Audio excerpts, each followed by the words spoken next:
tayong mabili sa mga butika, pharmacy to buy the medicines to cure COVID-19.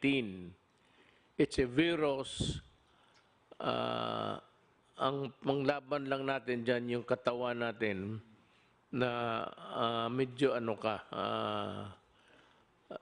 in good health, na walang sakit.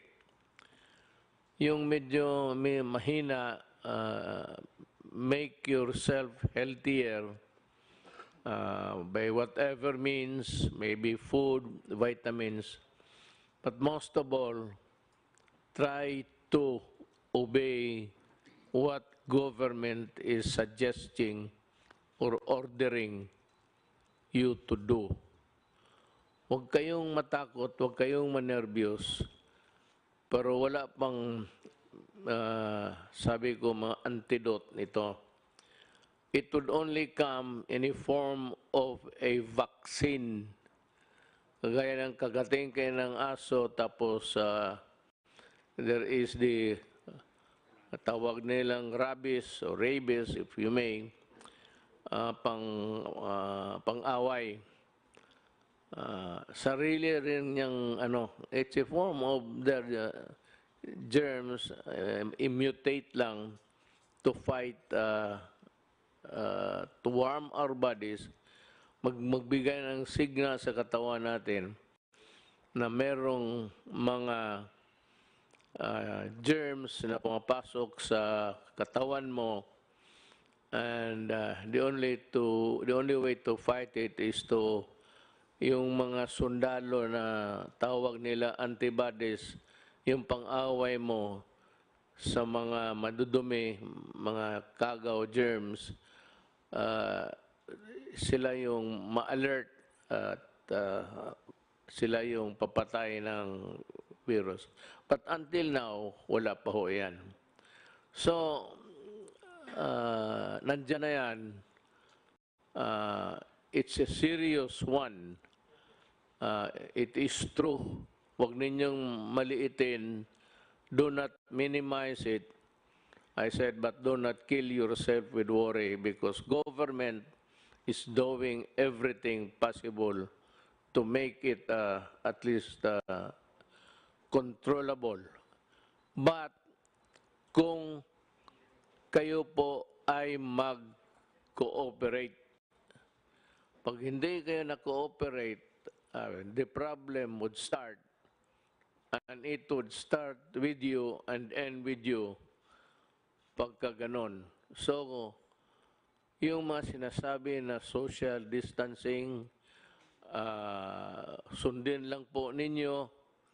At yung mga binibigay na well ahead ng Department of Health, sundin ho ninyo kung anong sinasabi ng mga doktor, kasi sila po ang marunong niyan. Ang military, ako, lahat na hindi doktor, walang alam, wala kaming maitulong sa inyo. It's only the medical people and medical experts who can help us. So listen to them. Dito sa atin, it's Secretary Doke, and Secretary Doke would articulate kung anong nalaman niya, anong bago na pumasok na informasyon, and he would tell us what to do. So it's very important to give credence to what he says. Ang importante niyan, sumunod kayo, at meron ho kaming itong task force, interagency to, kasali na ang military pati police, kasi kailangan namin ang tulong nila kung sakali man lalala talaga to. Maybe this would create a public disturbance, disorder, but tingin ko hanggang dyan lang naman, kasi I know that you want to follow because you want to help everybody, including yourself and your family. Meron ho kaming resolution ngayon, but maybe I will convert this into an executive order para masunod talaga lahat. Ang sinabi dito, ang una, ang resolution is yung a province quarantine is advised when there are at least 2 positive COVID-19 cases belonging to different municipalities, component cities, or independent component cities in the same province, ito ng national capital ng isang probinsya. Yun ang definition kung ano yan. Ito namang LGUs which have imposed community quarantine in their respective jurisdiction upon the declaration of the state of calamity shall be allowed to access their quick relief response. Ang ibig sabihin ho, yung ano ninyo sa probinsya ninyo which you have prepared can now be utilized to the fullest with the help of the national government. Itong isa, work in the executive department. Yung departamento ko, yung akin, kasi tatlo yan. Department, ang executive department, ako. Then, Congress is another department. Independent to yan. Hindi kailangan sumunod yan. May sarili sila kung gusto nila. And the other department actually is the judiciary. Magkaiba kami, pero tingin ko, ang mga trabahante sa lahat sa gobyerno na may alam kung anong mga bagay, public works, tourism, nandito sa departamento ko. Yung public health, nandito sa akin, so sila yung inutusan kong mag-aral at ito nga yung mga resulta namin. So work in the executive department shall be suspended during this period. Walang trabaho, suspended sila, wag pumasok, without prejudice to the formation of skeletal workforces of government by government agencies in order to maintain the unimpeded delivery of services to the public. Ibig sabihin, sa mga opisina, nasyonal, walang trabaho, pero may mga skeletal, yung mga few employees, volunteer or selected na sila ang muna command the fort, ika nga, sila yung papatakbo ng departamento, but with a reduced workforce. Ito namang flexible work arrangement shall likewise be encouraged in the private sector.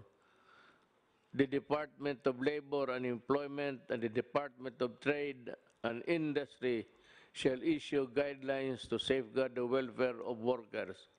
All manufacturing, retail, and service establishments are advised to remain in operation during said period, provided that strict social distancing measures are required to be observed by the respective management.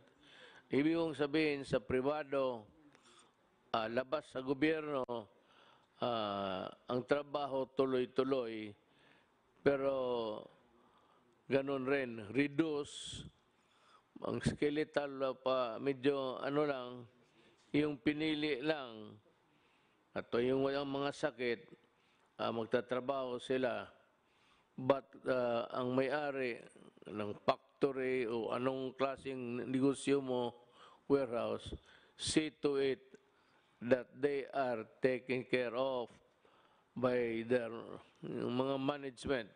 Huwag ninyong hayaan ang mga trabahante ninyo. Mass public transports, including the light rail transits, the metro rail transit, and the Philippine National Railways shall continue in operation.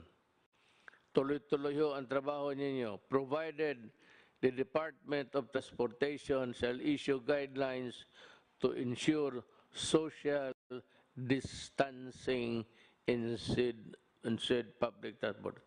Ibig sabihin, tuloy-tuloy ang trabaho ninyo, pero ang social distancing, yung distansya mo to the other fellow, medyo malayo. Kasi pag nag-ubo siya o umatching, at least ang yung germs niya hanggang doon lang, hindi niya maipasa because there is the distance. Kaya it behooves upon the transportation department to come up with the guidelines based on what the health department orders. Lahat dito po, ang pinaka-importante, pinakatigas, ika nga, ang Department of Health. Kung ano man ang gagawin natin, kung anong iutos nila para sa atin, susundin talaga natin. Hindi ako, kung hindi si Dr. Duque ng DOH. Land, domestic air, and domestic sea travel to and from Metro Manila shall be suspended beginning 15/2020,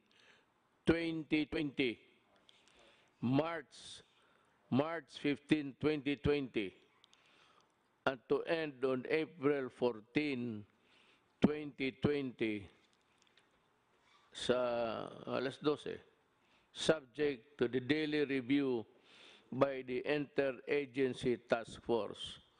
So, walang lumipad, ang mga travel is limited, pero itong mga railways sa baba, okay yan. At the same time, observe again social distancing. Pero sa aeroplano po, beginning March 15, 2020, March 13 tayo ngayon? 12.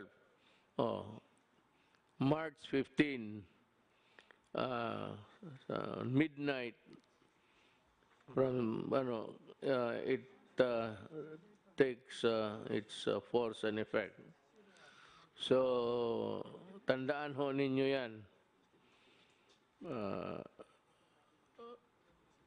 Pero subject again to review day to day. Tingnan namin kung ano ang nangyayari. Kung if there is a slowdown in the contagion or ganun yan medyo mawala lang ng kanya, that is the history of itong mga sakit na ito. They come and go in every 2 or 3 generations. Meron talagang problema na itong binigay sa atin at wala tayong magawa.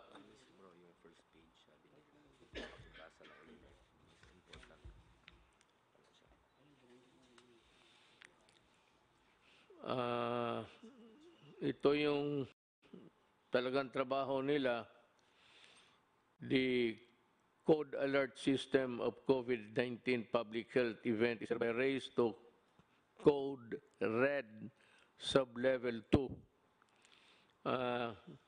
The Department of Health has to explain to the public itong wherewithals ng Code Red Sublevel 2, I think, which is the highest sa prescribed ng WHO. Medyo nandito na tayo sa maximum. And it is really for the protection of humanity. The recommendations of the Department of Health Technical Advisory Group in imposing stringent social distancing measure in the National Capital Region are adopted for a period of 30 days from the issuance of this resolution, with salient points yung mga importante, of which are as follows. Yung mga importante na nakalagay doon sa social distancing measures. The suspension of classes in all levels in Metro Manila is hereby extended until April 12, 2020. It's almost about a month.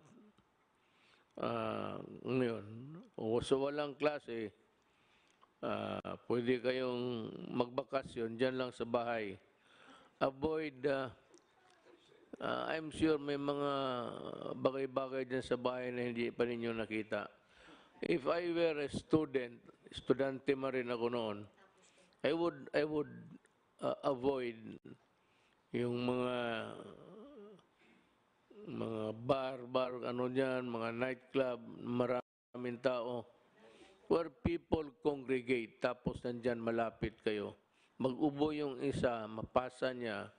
Pag nakuha mo, nag-ubo ka, pasa mo rin doon sa kabila.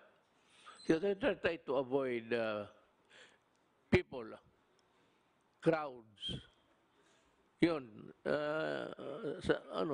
for your own protection. Huwag kang, may mga tao kasi na magsabi, wala yan. Kung patay ka, patay. Tama.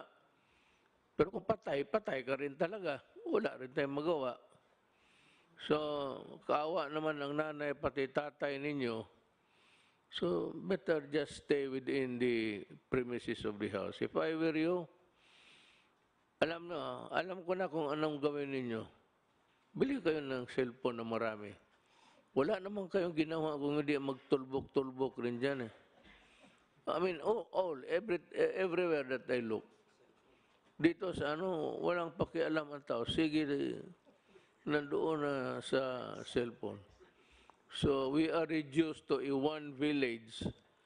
Mas malapit, instead of talking, you have your cellphone. And that is a benefit which was not given us during our time.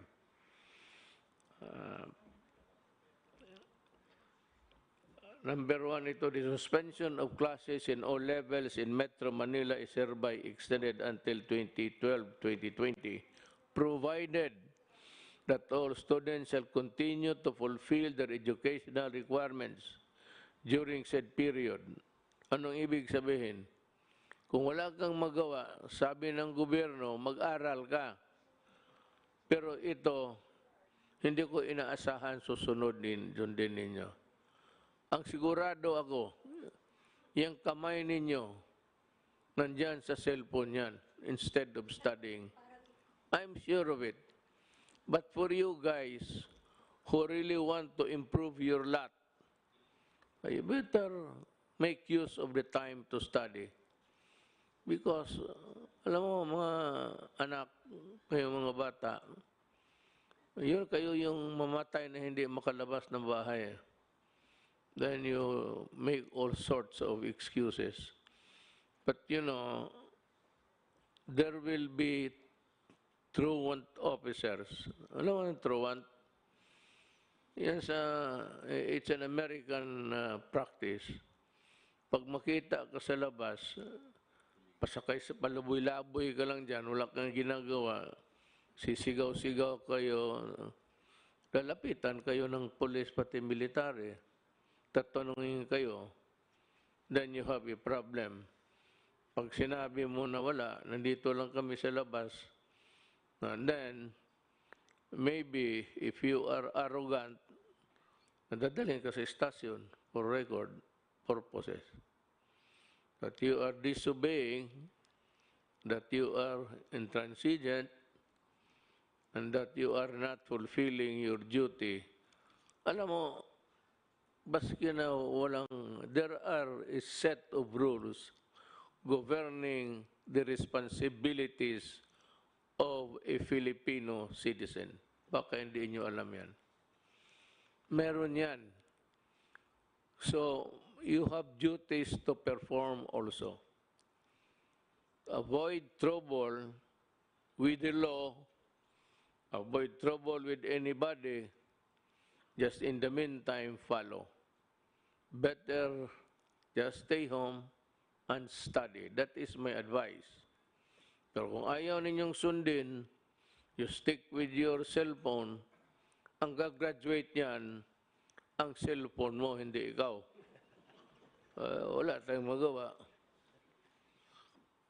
Mass gatherings defined as a planned or spontaneous event where the number of people attending could strain the planning and response resources of the community hosting the event shall be prohibited during said period. Yung magplano, whether nakaplano kayo na mag-meeting o may rally, either naplano na ninyo, spontaneous na, sige, mag-ano tayo, gawin ito natin, total, wala na rin tayong gawin, ganito na ang magsayawan na lang tayo. You know, I do not want anybody interfering in your enjoyment as a citizen of this republic. Ayaw ko na masita kayo ng police pati military. It could be messy. Kasi yung iba sa inyo suplado, and itong mga police pati military, they have their orders to enforce. So that if you are in this category of a grupo kayo tapos magmalapit, yung social distancing is no longer obeyed, and yeah, you are violating the rules, and if you insist, it is one of a just mere confrontation to something like disobedience, which is punishable under the revised penal code. Kung makipag-away ka, it becomes, baka masuntok mo then it becomes an assault on an agent of a person in authority. In which case, from a simple violation of a rule, it will now ripen into a crime that is punishable by law. And you can go to prison. That's the problem. Ayaw ko. Ayaw ko na masita kayo ng military pati police. But ako sa inyo, if you are advised, just obey. Wala namang mawala sa inyo. Total sa inyo yan eh. It's for your own good. Hindi naman ito para sa amin. Kung I hate it, but you have to do it because there is a crisis that is engulfing the country right now. Community quarantine is hereby imposed in the entire of Metro Manila. And in other areas, the LGUs are advised to abide by the following guidelines, imposing localized community quarantine in the respective jurisdiction. For Manila, ayaw namin gamitin yan, pero kasi takot kasi sabihin lockdown. But it's a lockdown. There is no struggle of power here. Walang away dito, walang gera. It's just a matter of protecting and defending you from COVID-19. That's about it. It has nothing to do with the power of the military or the power of the police, nor or my power and of these guys beside me. Hindi yan. It's not an issue of, it's just an issue of protecting public interest and public health. Yun lang. A barangay-wide quarantine is advised when at least 2 positive COVID-19 cases belonging to different households in the same barangay. Kung sa isang barangay may 2 na infected, medyo i-quarantine na ninyo yung barangay ninyo. Itong problema sa dalawa, sabihin na it behoves on the barangay captain actually. The barangay captain is under the administrative code is a person in authority. That's why kung makipagsuntukan ka ng barangay captain because he is enforcing the law o awayin mo, pareho ang kasalanan mo kung lumaban ka sa pulis or sa person in authority. Mabigat ang barangay captain and teachers also. Teachers, because of the nature of their work, are persons in authority because they are made so by the law itself to give them the stature in relation to the work of trying to mold and teach the Filipino students. Kaya ang teacher rin, kung utosan ka, sunod ka, pareho sa barangay captain. Now, if the barangay captain would ask the teachers to help in the enforcement, you better obey because they are in the exercise of teaching the persons there of the barangay of the dangers is part of their work. Then you have the municipality, citywide quarantine is advised when at least 2 positive COVID-19 cases belonging to different barangays in the same municipality. Kung sa munisipyo kayo tapos isang barangay dyan, may dalawa na tinamaan ng COVID-19, diagnosed to have COVID-19 infection, magka-quarantine na rin kayo. And, you know, before I forget, I do not have enough soldiers and policemen to cover all over every inch of the country. Kulang ako. Meron ako na magamit ko ang barangay captain.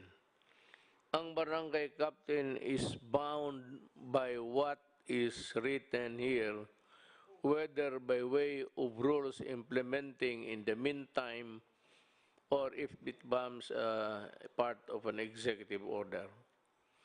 You better implement this because if not, then you will also go to prison for dereliction of duty or simply not enforcing a rule imposed by government. Actually, ang dito yung mga barangay captains. It falls upon your shoulders to exactly do what this regulation wants to happen. Huwag kayong magkamali dito kasi pag hinabol kayo ng Department of Interior and Local Government, you can be dismissed or you can be suspended and you'll have trouble. And besides, I think the electorate will remember you for being a laggard.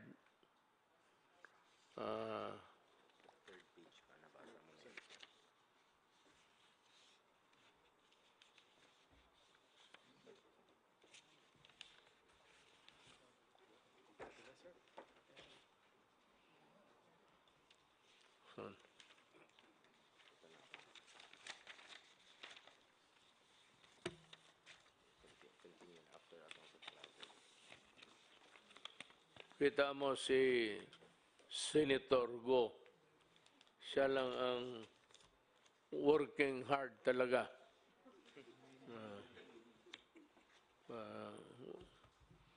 Yan ang public official. Really. Especially the barangay captains and the kagawads. No, you have been elected there. You sought the position. Hindi naman tayo, pinili natin to eh. Nobody ordered us for us to be to where we find ourselves now. At tapos tatamad-tamarang ka. That's not the way how to do it. One is you go to, if there's a case, a good case against you, you lose the position and you are dismissed. And maybe in the worst case scenario, you'll go to jail. Better be always be reminded of that duty. Pinili mo yan, huwag kang magtamad-tamaran kasi matatamaan ka. Ginusto mo yung posisyon, magtrabaho ka. The aforesaid measures shall be subject to close monitoring and reassessment after the expiration of 7 days from the issuance of this resolution. You know, we will review. I have imposed upon the cabinet members and the entire members of this task force to be present every day. I know that it is hard for them. It is really an imposition. It's quite maybe a burden. But ganon rin ang sinabi ko sa kanila. Eh, nandito tayo sa gobyerno. You choose to be a part of government. And there is a crisis with no solution in sight. Walang solution. Unless there is a vaccine by the grace of God na may makita o maimbento ng ating mga scientists. It could be the Philippines for all you know. But I'm just telling you what you're supposed to do. Ang isa is the LGU outside of the National Capital Region, yung labas ng Metro Manila, are advised to exercise sound discretion in suspending classes in the respective localities without prejudice to a determination by the national government to suspend classes if the situation so warrants. So, ang LGUs, may kunting leeway, and just a little elbow room para makagalaw kayo to respond to the crisis in the community. But it does not allow you to suspend classes on trivial and for, stupid reasons. It is only done because you have to protect them from the COVID-19. Yan lang talaga. Do not do it just to please everybody. Or sa bagay, I have full faith and confidence in our supervisors, teachers.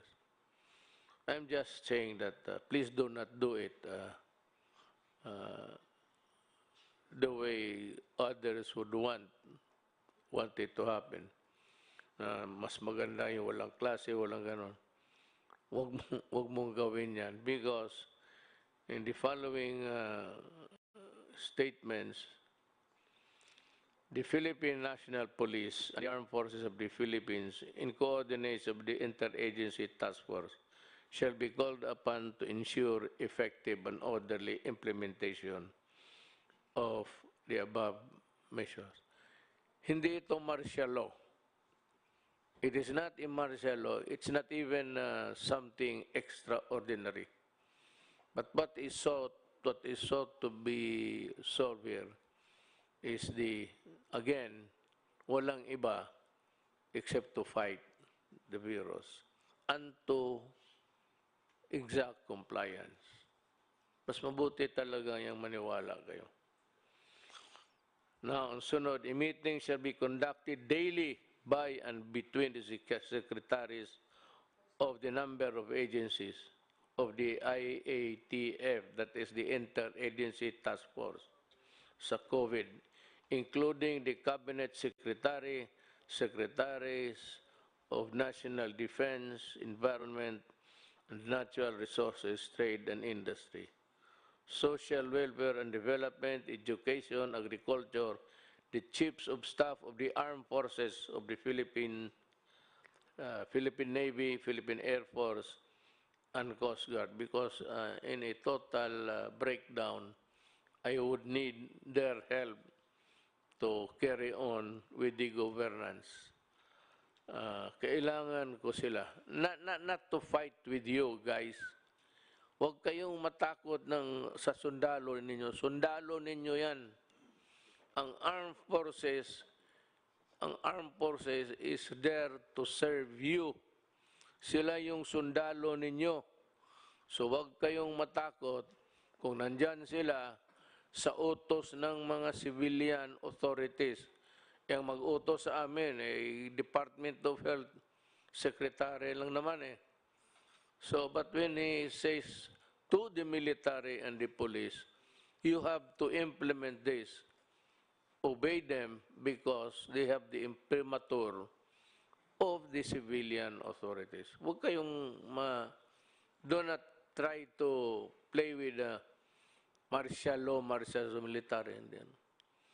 Pero ang sa totoo, ni total breakdown, public disturbance, alang-alang kami ang iharap mo. Wala naman kaming, it's always the military who keep things in the country in order. Sila yan. Titingnan nila na everything is in order every day of their working days. Tingnan nila na ang Pilipinas safe at gumagana ang lahat ng mga tao, pati mga opisina.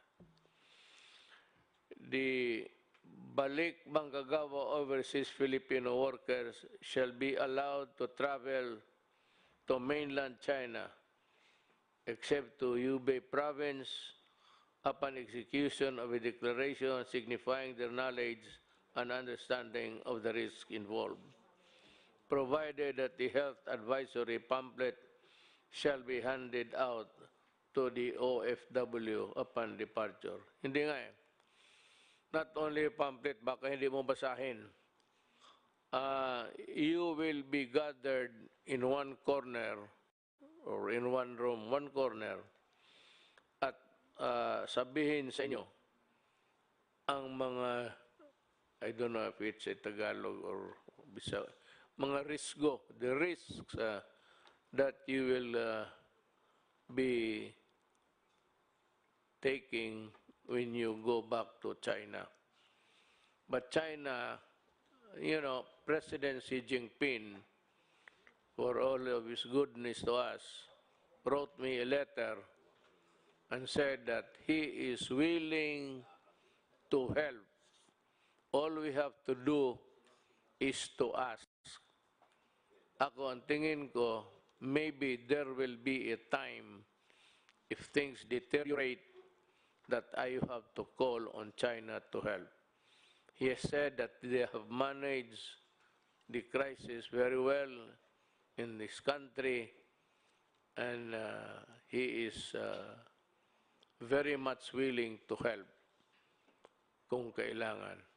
So, to the Chinese government, to the people, especially to President Xi Jinping, thank you for the consoling words, and maybe, I hope it would not reach to that point, but maybe we will need your help.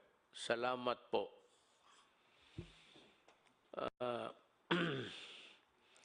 The entry travel restriction shall be imposed upon those traveling from countries with localized COVID-19 transmission, except for Filipino citizens, including their foreign spouse and children, if any, holders of permanent resident visa, remember, Filipino walang problema. Holders of permanent resident visa and holders of diplomatic visas issued by the Philippine government. Yung travel dito ang gustong pumunta, hindi tatanggapin, lalo na kung yung bayan nila has ordered a restriction sa travel. Mismo yung bayan nila hindi pumayag na mag-travel sila tapos pupunta sila dito, hindi rin natin sila tanggapin. But ang Pilipino, pati yung pamilya niya, because they are Filipinos and this is their country, they are very much welcome to come back, lalo na sa panahong ito, if they want a more secure, comfortable place. Now, with regards to itong mga diplomat, hindi naman kailangan papasukin yan sila. Total, kung sabihin lang rin sa kanila, huwag kayong lumabas dyan sa embassy ninyo. Huwag kayong magpasyal-pasyal, dyan lang kayo. Kasi baka kayo pa ang magdala ng sakit ng ulo sa aking bayan. I don't mind Filipinos giving me a headache, but I certainly do not want anybody other than Filipinos to be giving me headaches. So yan ang yun ho ang maibigay ko sa inyo na payo. You might, sometimes it's a convoluted thing to listen, pabalik-balik. Ang simple lang yan. The purpose to protect and defend you. From what? From COVID-19. Then what is the purpose of government? The purpose of government is see to it that things are in order. To do that, if things deteriorate, I said, the military and the police will maintain order. Kaya nga tawag niyan, peace and order. There has to be a peace, and that peace, nakalagay na orderly. There must be order in the country, and that is all. The purpose is to, I said, guard your welfare. Sumunod lang kayo, lahat ng bayan ng buong mundo nauna pa sa atin. Tayo tinitignan lang kasi mabilis sa kanila. In Italy, it's 1,000 a day sila ang pasa ng contagion. Dito sa atin, medyo maliit pa. Pero numbers in a crisis can be, cruel. But overnight, makita mo, meron ng talagang mabilis na. So what we are trying to control is people with COVID, tapos yung ilayo natin yung healthy ones, sila yung i-target natin, not for anything but for their own good.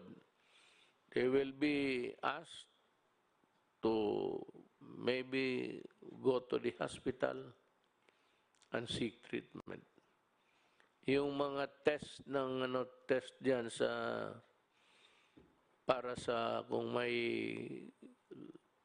infection ka o hindi. Libre yan. Libre, no? Libre, walang bayad.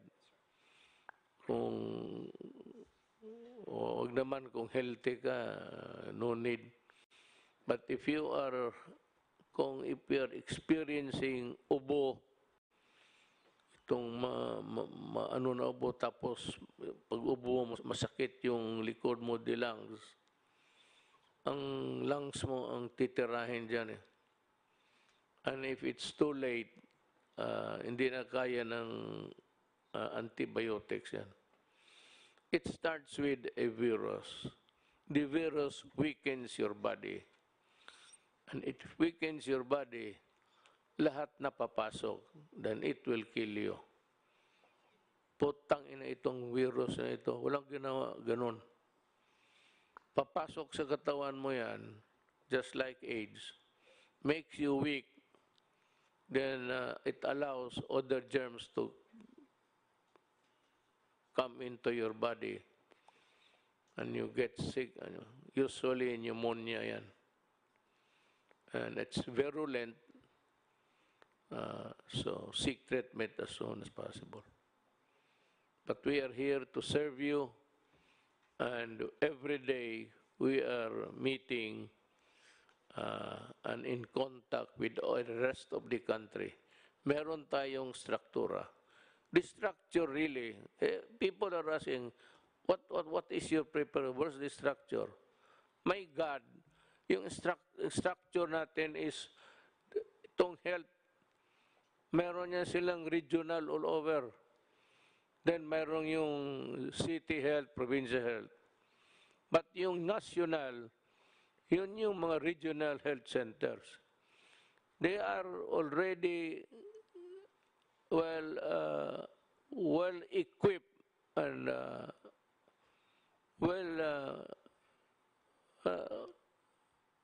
nag-aral na yan kung ano ang gawin nila. There is the structure. So, sumunod lang tayo at hiningi ko sa inyo, kunting pasensya lang. It's for your own good. Para sa akin, kung ayaw mo na, baka ako ang mamatay, hindi ka maawa sa akin dahil sa kalokohan mo, ayaw mong sumunod. So, let's help each other at this time of our life because everything is placed in jeopardy. Delikado talaga. Totoo ito, crisis talaga ito. Kasi walang gamot. Okay? Salamat po. Thank you for listening.